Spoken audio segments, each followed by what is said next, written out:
టిడ్కో లబ్ధిదారులకు ప్రభుత్వం ఊరట కల్పించిందని, టిడ్కో లబ్ధిదారులు బ్యాంకులకు కట్టాల్సిన 102 కోట్లను ప్రభుత్వమే చెల్లించాలని ముఖ్యమంత్రి చంద్రబాబు నిర్ణయం తీసుకోవడం హర్షణీయమని ఏపీ టిడ్కో చైర్మన్ వేములపాటి అంజయ్య కుమార్ అన్నారు.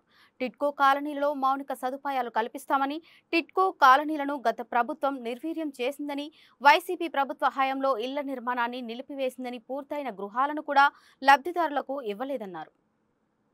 3 కమిటీలు కూడా వేశారు. ఆ కమిటీలు ఏంటంటే, ఒకటి ఈ లబ్ధిదారుల గురించి ఒరిజినల్ లబ్ధిదారులని క్యాన్సిల్ చేసి ఫ్రెష్గా లబ్ధిదారులను ఇచ్చినారు. అది ఎందువల్ల చేయాల్సి వచ్చింది, దాని కారణాలు ఏంటి, ఇప్పుడు ఇచ్చిన లబ్ధిదారులంతా కూడా జెన్యూనా కాదా అని ఎగ్జామిన్ చేయడానికి ఒక కమిటీ వేశారు. అలాగే ఇన్నేళ్ళు కట్టిన తర్వాత వాటిని అట్నే వదిలేసిన వల్ల ఆ ఇల్లు నివాస యోగ్యమా కాదా, టెక్నికల్గా వాటికి ఏమైనా ప్రాబ్లం ఉన్నదా అని చూడడానికి టెక్నికల్ కమిటీ ఒకటి, అలాగే ఫైనాన్షియల్ కమిటీ, మనకు ఎంత అప్పులు ఉన్నాయి, ఎవరైతే కాంట్రాక్టర్స్ ఉన్నారో వాళ్ళకి బిల్లులు చెల్లించలేదు, కాంట్రాక్టర్స్ని కూడా అట్లే వాళ్ళ బిల్లులు కూడా ఆపి కూర్చోన్నారు పనిచేసిన వాళ్ళవి. సో వాళ్ళకి ఎంత ఇవ్వాలా, మనకు మొత్తం మన గవర్నమెంట్ మీద ఎంత లైబిలిటీ ఉన్నది అని చూడడానికి అదొక కమిటీ. ఇలా 3 విధాల కమిటీలు వేసి ఒక 2-3 నెలల్లో ఆ కమిటీ రిపోర్ట్ కూడా వస్తుంది. సో ఆ విధంగా కూడా ముందరకు తీసుకుపోతున్నారు. మేము టిడ్కో ఏదైతే ఈ కాలనీస్ తిరిగామో అక్కడ మాకు ఎదురైన కొన్ని సమస్యల్ని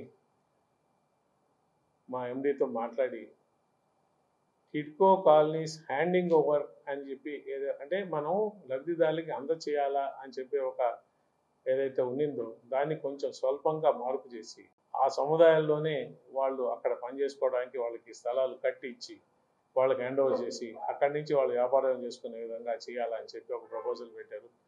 దాన్ని కూడా ఇమ్మీడియట్గా అమలు చేయమని చెప్పి మంత్రి గారు చెప్పారు.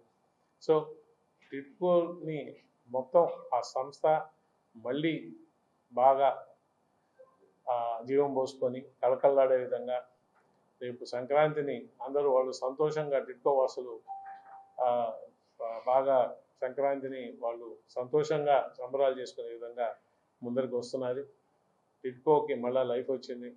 సో ఇవన్నీ జరుగుతున్నందుకు ఇవాళ స్పెసిఫిక్గా ఏదైతే ముఖ్యమంత్రి గారు, అలాగే డిప్యూటీ సీఎం పవన్ కళ్యాణ్ గారు, అలాగే మున్సిపల్ శాఖ మంత్రులు నారాయణ గారు వీటిని అర్థం చేసుకొని ఈ ప్రాబ్లమ్స్ సంబంధించిన ఫైనాన్షియల్ డిసిషన్స్ తీసుకొని ముందరకు కూడా నిర్ణయించారు.